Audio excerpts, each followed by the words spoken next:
Hello friends, आज हम बात करेंगे ब्लड प्रेशर के ऊपर, जिसे हम लोग रक्तचाप के नाम से जानते हैं। ब्लड प्रेशर रक्त वाहिनियों की दीवार पर, ठीक है। रक्त वाहिनियाँ क्या होती हैं? Arteries, when.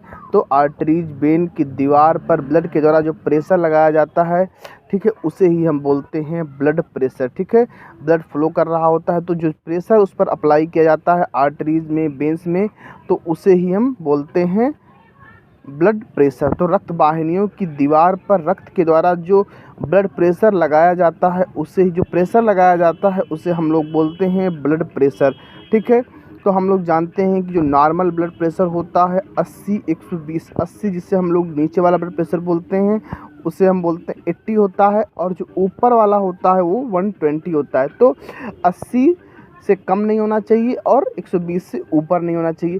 ठीक है, तो जो नॉर्मल ब्लड प्रेशर होना चाहिए वो 80 से 120, ठीक, 80 से 120 के बीच में होना चाहिए।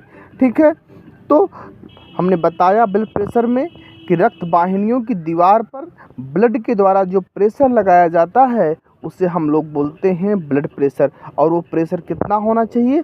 80 mmHg से 120 mmHg के बीच होना चाहिए। ठीक है, 80 mm क्या होना चाहिए? 80 mmHg में डायस्टोलिक होना चाहिए और 120 के अंदर होना चाहिए सिस्टोलिक। ठीक, सिस्टोलिक ब्लड प्रेशर में क्या होता है कि सभी बॉडी ऑर्गन्स तक ब्लड को भेजा जाता है। कौन कौन सा?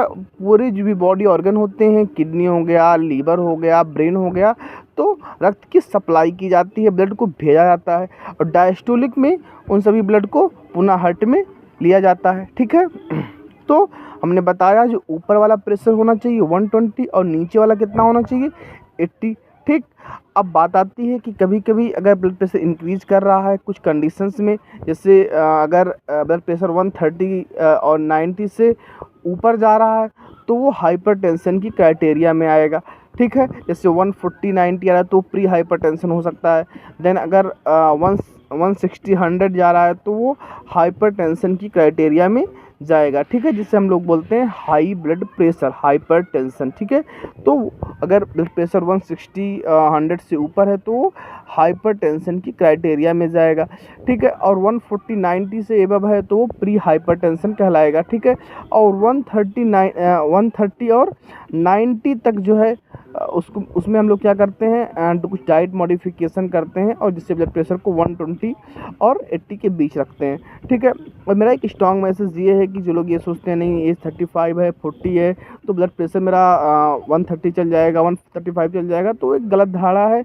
एक नॉर्मल 40 ईयर्स तक, 35 ईयर्स तक ब्लड प्रेशर 120/80 ही होना चाहिए।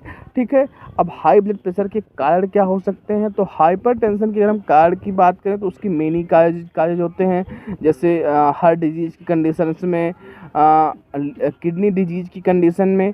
किडनी डिजीज़ में भी ब्लड प्रेशर एक मेन सिम्टम होता है किडनी डिजीज़ में ब्लड प्रेशर का बढ़ा हुआ आना। ठीक है, और उसके अलावा ओबेसिटी, मोटापा और कुछ गलत लाइफस्टाइल की वजह से जो है ब्लड प्रेशर इंक्रीज करता है। ठीक है, और लो ब्लड प्रेशर की भी यही कंडीशन होती है कुछ हार्ट डिजीज़ के मामलों में, किडनी डिजीज़ के मामलों में भी जो है ब्लड प्रेशर, लेकिन मेनली जो होता है ब्लड प्रेशर किडनी डिजीज़ के मामलों में ज़्यादातर इंक्रीज़ करता है। ठीक है, हार्ट डिजीज़ के मामले में ब्लड प्रेशर लो हो सकता है। ठीक है, इसके अलावा हमने बताया था कि हाई ब्लड प्रेशर में ओबेसिटी हो सकता है, गलत खान पान, गलत लाइफस्टाइल हो सकती है, तो ये सब कारण हो सकते हैं। उसके बाद धूम्रपान करने की वजह से भी ब्लड प्रेशर इंक्रीज करता है। उसके अलावा स्ट्रेस हो सकता है। ठीक है, तो ये सब काजेज होते हैं हाइपरटेंशन के। ठीक है,